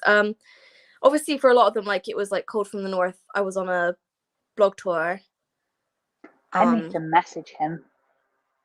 Yeah, he sent me the second one as well because he did the cover reveal. So I was like, look at the cover, it's so cool. It's like blue and then red. And then he messaged me, so do you want it? I was like, sure. I was like, I was probably gonna buy it anyway, but okay. Really nice. Yeah, I love when authors get excited that you're excited. Yeah, I've met a few like that, but he said he was gonna. I said I was gonna read it straight after Shadow of the Gods because I really wanted Viking books, and he just messaged me saying, "Please don't do that because I don't want my book can't compare to John Gwynne. Please don't do that. If you wait until July, I'll send you a thing for a free audiobook because the audiobook comes out this month at some point." I said that to him. I was like, "Is the because I would like to reread it before I go on to the second one for the audiobook." Because I want to support him and get the audiobook because I actually haven't technically bought any of his books yet. So I was like, right, I'm going to get the audiobook. I'm going to listen to it and then I can start the second one again. Yeah, so I need to see when it's coming out. Yeah, by the time I actually get to it, a reread to then read the second one, it's going to be a while since I read it because it was like, what, a couple of months ago? I can't remember. But yeah, I try my best. I really do. But blog tours do come first, or like if it's a review copy. Blog tours or one with a set date. Yeah. If the book's coming out that day, I try to like, especially with Shadow of the Gods, because I was so excited to get the arc. I obviously I wanted it to be like, oh, the release day. I know. I cried when Shadow of the Gods came through. I was like, really? I didn't believe it until it came through the door. I haven't had anything from Orbit. Like anything, and I messaged them about Master of Jin. I'm like, oh, we should have sent you a copy. We'll send you, like, you just reconfirm your address, and we'll send you another copy. Nope, it never arrived. And then Steph got sent it unsolicited. She replied to the email saying, "I don't want any of these. Please don't send me unsolicited arcs because I can't." She's not really reading; she's just rereading because she wants comfort stuff. Yeah, maybe I'll reach out to her and see if she'll part with it. I got it from NetGalley eventually because I think they sent me a link to the NetGalley or something like that. You know, when they send you a link, they're like, read it on NetGalley as well. I get them off tour because I got the. Oh yeah, did you get the TJ Klune one? Yeah, I haven't read The House in the Cerulean Sea, so I want to read that first before I read his next. I loved it. Yeah, I know you did. Not my usual book, but it was just so heartwarming, and I loved it, and it made me cry. And then my sister was interested in it because she saw Carrie Holt Fletcher read it and cry. Yeah. I was like, I have it. Do you want to borrow it? She's like, yeah, I'll take it on holiday. And she got close to the end and she literally just picked up the book and walked out of the room because she was going to cry. And she went and finished it in the bedroom. Oh, yeah. No, I really want to read it because I like those kind of like feel good, but also like emotional. So, and I've heard like nothing but good things about that. But like even from people that are quite critical readers, I've heard like really good things. So, I think it's on Scribd, like an audiobook of it, because to try and get the paperback, it's expensive shit, and then it's like not available. So I was just like, right, I'm gonna just listen to it on Scribd because I can't. The hardback is on Amazon, but it's like 15 quid. Yeah, I'll listen to it first just to make sure I like it, and then if I really enjoy it. It's because it's not technically out over here yet. Really? It's only out in America, so it's American copies, which is why they're more expensive. But out for a while though, right? Like in America, like it's been released like at least for like most of this year, I would say. I can't remember when people were reading it, but I feel like lots of people have read it quite a while ago. I don't know. Very strange. I don't understand. In America, like last year, I think, but it got announced a couple of months ago that Thor were going to release it properly in the UK. They hadn't actually done it. Well, they do. You might get a copy. And then I was really annoyed because Amy goes on the American NetGalley, just logs in using her normal things, and she gets approved on American NetGalley and I don't. So she's already read that TJ Klune one. And then I messaged her today going, look what I got. But that is good that they did that. Yeah, I do the American one every now and again because you did it because you told me about Silvered Serpents. And then I think I've only got another your UK thing. What's that? You just log in using your UK login. Well, I've got a completely separate login for it, so I know the difference between my UK one and my US one. Yeah. So I've got the difference. But I don't know. Did you read Aurora Rising and Aurora's Burning? Yeah. The third one is on the American NetGalley. I don't think many people know about it. I have requested it. It is sat in my pending. I'm waiting for that. Nope. Where is American NetGalley? Since I'm on my laptop. I don't know how you switch. I can't remember how you told me to do it. You're the one that told me to do it. You literally just type netgalley.com instead of netgalley.co.uk. I got a different login because my login for the I got different usernames and different passwords. I think they're different passwords. Well, but they take me to two separate ones. Yeah, I did have separate ones, and then I said I wasn't getting approved because my feedback ratio was so low. I only had 3 things on there. I had 100%, but there was only 3 of them, so I kept getting declined. And she's like, "Oh, just log in using your UK login instead." I was like, "Really?" So I can have it as I've reviewed 130 titles instead of 3. And she's like, "Yeah, I do that." I've requested the new R.A. Salvatore ones, and they're not talking to me. Yeah, I got 2 pending for like the US one. Cancelled, and it does my head. Yeah, Aurora's End, and I did request Once Upon a Broken Heart because I got rejected on the UK one, so I tried the US one. I was like, maybe this will be better, even though my ratio on both is like really bad. So I need to get on and read. I've reviewed. I do try to review a couple. Like I've got a couple now that are like they're already released, so I just get the audiobook and try to get through them quick so I can review them. I've got 27 that I need to review.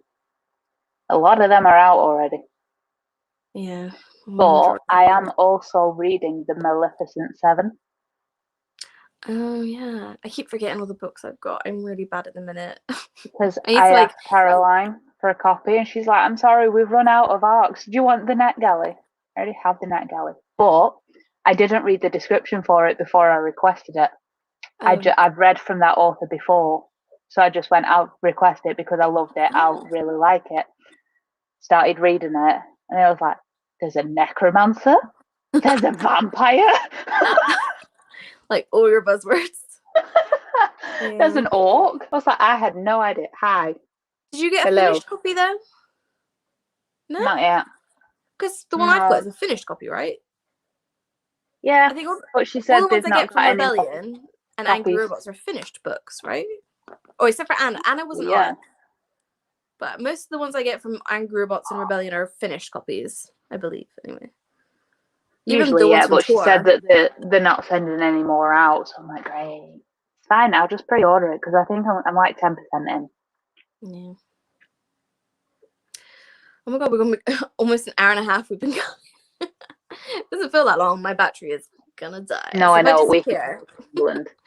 Also, I'm We- also like really dark. I suppose you can even see me. I've just had to put a lamp on because I'm like, it's so dark without the lamp. Yeah. Oh, but I would put the light on, but it's like right above my head, so I'd look like you know, like the shadows catch you, and you're just like, I would look like a crazy person. Oh no, it's not that bad now. I was showing as darker before. Maybe I don't know why. open the blinds a bit more. That is. But yeah, I've also discovered That's a bit better. that where I think that necromancy isn't in as many books, it's not openly described on the description on the back. Like where one of the series I'm reading is called Chronicles of the Necromancer. That's very obvious. Yeah. But there were necromancy elements in the Bargainer series, which I wasn't expecting. Yeah. Is it better that it's like a surprise? Do you think? Yeah, because I'm reading it and I'm really enjoying it, and then I just go, ooh, literally. Because I feel like sometimes when you go into it thinking necromancy, yeah, I think when you go into it thinking like this is gonna be about necromancy, your like mind set on like, right, I want really good necromancy, and then you go into it, it's like, oh, this isn't what I wanted. So it's almost worse for you to know, like, you know, because I always hate that when it's like my buzzword, like political intrigue, and then I read it and I'm like, the political intrigue was like barely there. Whereas like get into it, I'm like, oh, there's lots of political intrigue. Yeah. Because I've realized now that that is my buzzwords is political intrigue. I love it, which is really weird because I don't like real life politics. But give me a fantasy with like stuff. Traitor's Blade. Read it. You will love it. I have read it. I just don't remember it. I read it so long ago now. I have no memory. I reread it because I was the same. I liked it. I gave the first one 4. I gave the other 3 5, and I binge read the whole series in less than 2 weeks. Yeah, I do need to continue it. But I say that about every other series on my show. I know. I get people as well. Stormlight Archives, I haven't continued. I'm waiting for the 3rd book in the Blood of an Exile. I can't remember if I liked the 2nd one. I think it was okay, but I don't think I liked it as much as the first one. I remembered nothing about the first one. I need to reread it. Yeah. I went and was like, I'll just reread the last chapters, and then it's on about turtles, and I'm like, no idea what this is. I think there was a pretty good recap.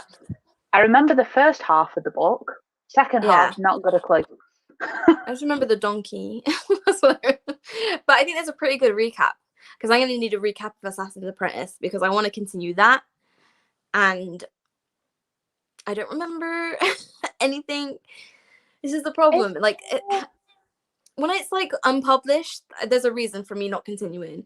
When it's like all the books are published, I don't know why I don't just like go through them. And I think it's because I got like then things I need to read. You know what I mean? Like I got review copies. Yeah. It makes me really want to stop requesting review copies, because I'm just like, as much as I want to read things that I'm like, excited about, there's a bunch of them, like, you know, the NetGalley ones. They're already released. So I clearly could have waited to the release date, and then I don't feel like the obligation to read them because they're review copies. So I need to start rethinking, like, okay, if it's an author that I absolutely love. Where I got this when it first came out, I had it on NetGalley before that. Oh. And I still haven't finished it. I know. I've got some really old titles on there. I'm just like, on NetGalley. I hadn't even read this at the point where I requested it. I know. I'm terrible. It's really bad. I got because I read Master of Sorrows and absolutely loved it. Requested the sequel, got the sequel on NetGalley. Did I read it? Nope. And now it's out, and I'm like, I need to be better, because. But I did the thing with the Poppy War, because I remember reading that and I was like, right, I'm going to just read them. I'm just going to get through them. I listened to the audiobooks whilst I read along, and I got through them. I was like, right, this is a trilogy complete. I feel better that I've got like a trilogy completed, and then I can put it on my shelf of like books I've read. So I just need to do that more often, where I just like, right, just keep going, don't stop. But some of them it's just like, as well, when it's like a first book in the series and I really want to read it, but I'm like, if I love it, then I'm gonna want to go buy the 2nd and 3rd book. And because when they're released, like, I really want to read Soul Keeper, because I know you loved it and Holly loved it. But if I read it and then I really want the 2nd and the 3rd one, I'm gonna go out and buy them and then read them, and then everything else gets neglected. So I'm too scared to start new series, and I'm too bogged down with review copies to continue series. because I don't want to get stuck in a series. It's just, it's so I don't know why I'm complaining. I'm very privileged to get review copies. I know I am. It's just, oh yeah, completely. I And have I mean, no self-control. And I see a pretty book, especially because like Hodder are like, when I emailed them and I was like, oh, about Once Upon a Broken Heart, they're like, you got to be real quick.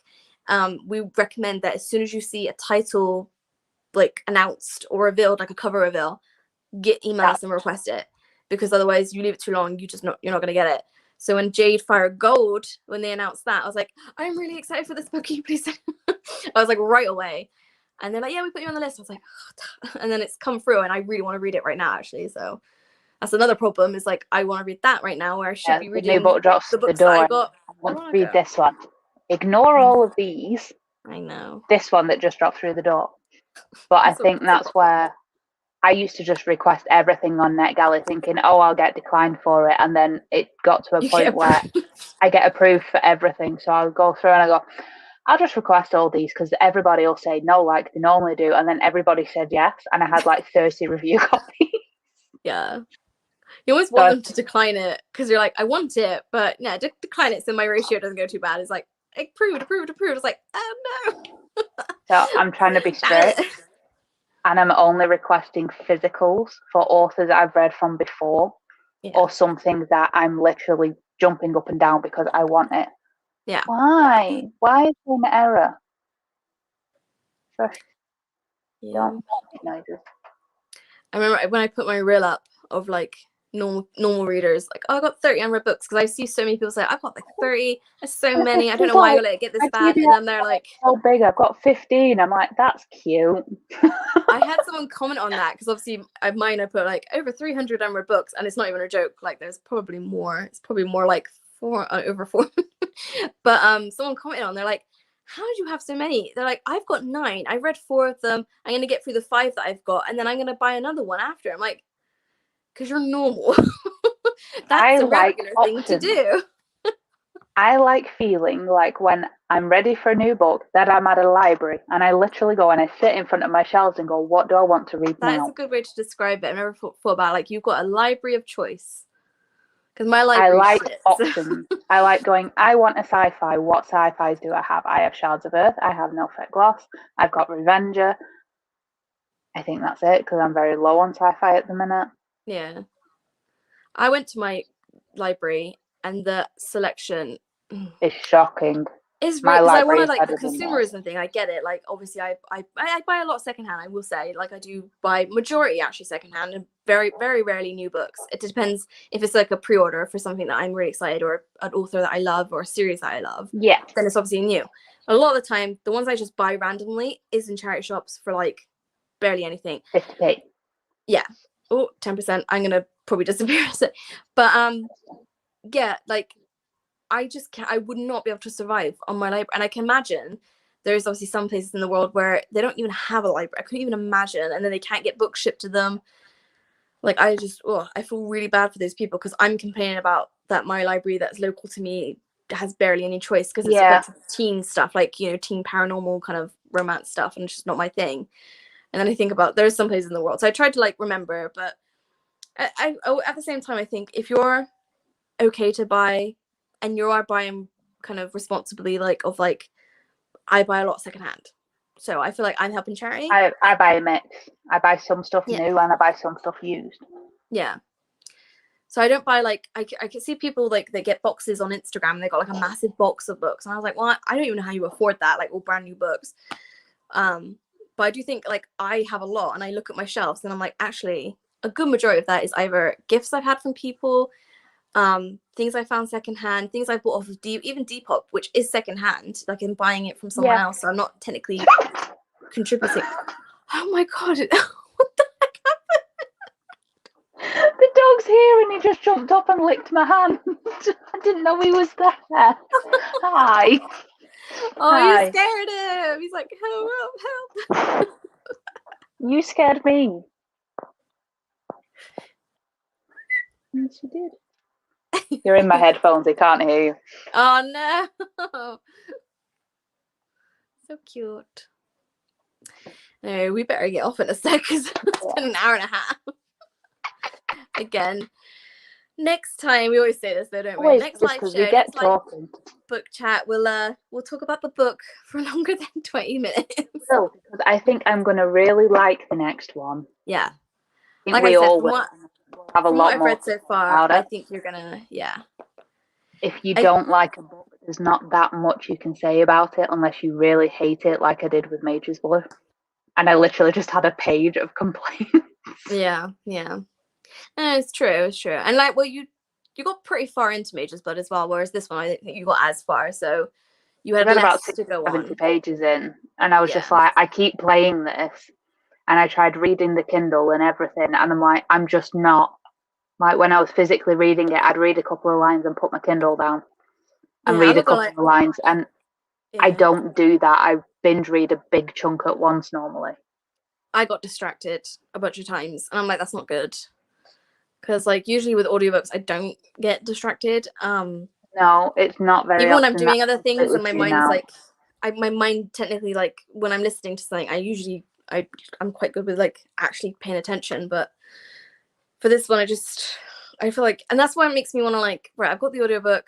I'm gonna keep this one until whenever the second one's released. I can't remember what the second one's even called. I think it's like Warrior of something, or Warrior of the Wind, possibly. I don't know. I think I'm just making that up. I have no idea when that's going to be released, but obviously that's just come out, so it's going to be a while. Yeah. I'll keep hold of it, keep hold of the audiobook, and then see. And if I'm really like liking the synopsis of the second one and it sounds like something I might reread it. We'll see. And maybe this, like, because I'll already be kind of familiar, it'll be better. But then I don't feel like you have to read a book twice to then enjoy it. I feel like it should be the first time. No, people have said that to me when I've said I've finished a book and I've given it 2 stars and I've got rid of it. They're like, why don't you reread it and see if you like it better? I didn't like it the first time. Why would I put myself through that again? Yeah. I only would reread something I wasn't sure about the first time if it was very much like I wasn't sure. If I didn't I'm a bit in the middle. I would never reread a book that I hated. Like I read, what was it, Cruel Beauty, which was like a fantasy romance. I need to find the ones that I actually, because there are some I like.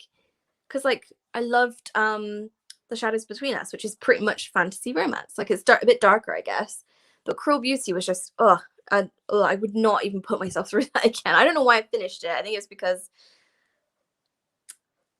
I like to torture myself apparently, and I feel guilty not finishing a book. I need to stop that. I need to just DNF things, but I'm just like, I just can't do it. I don't want to be brutal and just go, no, I didn't like it, but I just can't do it.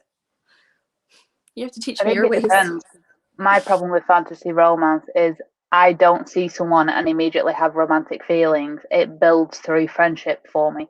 Yeah. So I like fantasy romance books where that, that happens in the books of their friends first and it builds up naturally. That I like. Yeah. So friends to lovers would be more kind of your thing. Yeah, friends to lovers. I do have a thing for enemies to lovers as well, but as long as the relationship builds somehow, not just instant, which is why Steph's read a lot more of it than me. So I'm sat going, Steph, what will I like? Yeah, Steph's usually quite good at finding stuff that you like. Fantasy romance. Yeah, I like you a bit smart. I feel like I got like, because like there is some instances where like I really like the villain and I'm like, why do I like this person that's like committing like all these atrocious crimes? I'm like, why do I like this person? Like, because everyone's really weird when I say I like Joffrey. I was like, because he's horrible and I love him for it. Because I hate him, and he doesn't apologize for it either. He knows he's an utter twat and he does it anyway. Yeah, because technically, like I would say Cersei's probably more evil, but like Joffrey's just open and upfront about it. She's just a conniving bitch behind the scenes. So yeah, people think really. Oh, I do have a funny role coming though about villains, so I'm not gonna spoil it. It is a bit cringy and a bit embarrassing, but I found it funny. So I showed it to Mark, and he's like, really? And I was like, yeah, it's funny. He's like, fine. He touched me really pretty hard for it, but that should be coming soon. So. No one likes my funny roles though. I've noticed that like all my views are really low on like my fun. I'm like, there's the ones I put like effort into. I'll have to start sharing them because I find them funny. I have loads of people messaging me and obviously people comment like, this is so funny. I'm like, yeah, I guess it's just maybe the algorithm. People just want enemies to lovers reels. That's all they want. As soon as I put one of those out, it's like 20k views, and I put a really funny one where I really thought I used audio that I thought was quite clever. It's like a couple of thousand. I'm like, and that's still really good, but like at the same time I'm preparing and I'm like, but this one I put a lot of effort into. This other one I just held up a book. So I know. it's just frustrating. Although Instagram's just being a bitch in a minute. Like I had a salty reel go up yesterday because I'm pissed off with it. I'm so sick. I don't understand it. How do I have 10k, which I'm very grateful for my 10k. I get it. Like that's a big number. I'm grateful. Why am I getting less likes than when I had like 2,000 people? It doesn't make sense to me. Right. And I guess it's because I'm doing unknown books, possibly. Possibly. But I mean, I've got 900 and something followers because apparently people don't like me enough to get me to 1k, and I've been doing this since 2017. We'll get you there eventually. I get about anywhere between 70 and 120 likes per picture, and I get more views than that. I've seen people with 5, 6, 7k, and they're on the same number of likes as me. And I'm like, how does that work? Like 5 times the size of me. How do you have the same amount of likes as someone who's got 900 followers? It's so random as well, because there's be some posts where it'll be like 500 likes, and I'm like, oh, great. And I post one the next day, and I'm like, oh, well, this is like the same kind of style, same kind of like, you know. And it's like, oh, 150. I'm like, why? I just don't understand Instagram's algorithm. They're pushing reels for sure, because if I go through my feed, it's just reels. It's just reels. Like I don't see any pictures. And the pictures I do see are people that have massive accounts. But the people that I tend to follow and that I like the pictures of a lot, they're not people who do reels. No, that's true. So you probably have less, yeah.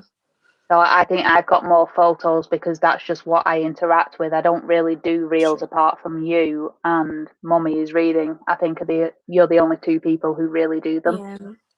Well, I do enjoy them. I don't like when I put that reel out yesterday. I hope people aren't, because it's quite ironic that I was doing it with a reel, calling them out for their real issue. But like, I do enjoy them. It's just I don't want that to just be my account. I want, because I can't do a review. You'd be on TikTok. Yeah, and I don't mind having both. But this is what I suggested it in the caption. I was too afraid to tag Instagram. I didn't want them to delete my account, so I didn't tag them in it. But I put some suggestions, and I was like, have a separate feed that people can click on for photos and for reels, and people can switch between the two. So if you want to go look through a bunch of your recommended reels, click on that little button that takes you to all your reels. Click on this other button, it's all photos. I'm sure they could do that. It can't be that difficult. They've got loads of tabs for other shit. Get a photo one, get a real one, and have them separate. That would be the best way to do it. But who am I? I'm just a random person. I'll tell you what, though, if they implement that, I'm calling it. I'm trademarking it. That was my idea. Well, yeah, to pay me. Like, yours are different, but I find a lot of reels that go up and people are like, the best 5 enemies to lovers, and it's the same book in like 5 reels down feed, which is where I'm like, I'm not interested. I'm not interested. Yeah. I'm not interested. I try very hard to pick different books as much as I can. Obviously, there's some things that they just cover a lot of aspects of what I'm talking about, like morally grey characters, enemies to lovers, my favorite fantasy books. They're like, obviously, I do repeat a few, but with enemies to lovers, I always try to hold up different ones for every single part. I would never hold up this because it doesn't make sense. But I also try to use as much different music, because I've noticed that some people use the same music over and over again. Use the same music. Yeah, and I'm like, I try to like get different music, different like old school stuff. I've got like a lot of like stuff from like the 90s and the 2000s era that I liked to listen to, so I put those on there, but obviously they're not as popular, so it's fine. Anyway, I'm gonna have to go in a sec because my battery is almost gone. If I disappear, it's because it died. But it's almost been like what, hour and 40 minutes. Jesus. Steph's not here to moderate us and keep pulling. That's true.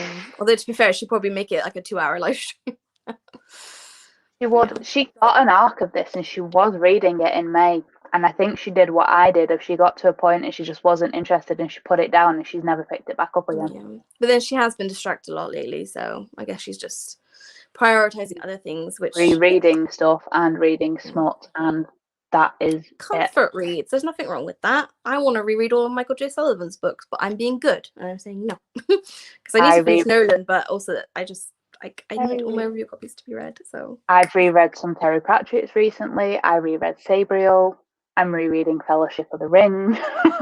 Those are comfort reads for I'm sure. not. Yeah. Gabriel, I still love. One of the YouTubers I watched, she was like, it was my favorite when I was a teenager. Does it hit different as an adult? And I'm like, not really, because the main character in it is 18. So she's very adult anyway. Yeah, it's true. Yeah, I need to read it. As I say with every single book. There's a new one I need to coming read it. out.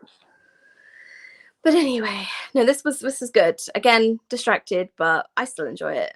No one's here anyway, so it's not like we like disappoint anybody. I don't think anyone read the book, so no, one that's day what we'll I'm get saying. like I don't think anybody actually read it. Yeah, but I think people are reading it next month. Yeah, well, hopefully, and then hopefully they'll join because I find that these chats would be a lot more interesting if we had comments that we could like talk about what they're talking about as well. You know what I mean? Like it's hard when like there's no one here, so like there's no comments about the book, and just like, well, the discussion kind of ends with me and you, and I finished it and you didn't. So the discussion was never. There's not really much else we can say. In depth. No, I think we covered pretty much most of it. I know Kerry, who's normally here, didn't read it because she's moving house. Oh, okay. And I think Deborah didn't read it because she couldn't get hold of it. She's trying to limit what physical books she brings in, I think. So, because it wasn't one she was really interested in, she just gave it a miss. But I think she's doing the next one because she's got Kindle Unlimited, so she can do it that way. Yeah, I think from now on we should look at things that are like, especially because a lot of self-published is already on Kindle Unlimited. Most of the time it is there. And a lot of them are 99p anyway. Even if you buy them, it's like 99p, 1.99 or something. It'd be more accessible. Especially if we do more backlist books as well. But I know we run the risk of people already having read it. But if we do like not very popular backlist books, well, even if they've already read it, they can still join in the discussion because that's true. They've already read it. I joined Shana's with the Legends of the First Empire because I was like, I love these books. I just wanted to be around people that like read it and loved it. I was like, I love these books. I do that. I just like hijack the book club live shows going, I read this 6 years ago. Here's my thoughts. Yeah. Anyway, so yeah, I think that's it. I never know how to end. Like, so I'm like, bye guys. Oh, I know. Just like we've had enough. Thanks, bye. Yeah. But anyway, yeah. We'll be back. We'll announce the live show with more kind of like time awareness because we know we have a problem. We've announced the book in relatively good time this month. We just need to remember to announce the live show. I actually got it in my TBR video this time. It's not made it in any of the others because we've never picked it in time. So late. Yeah.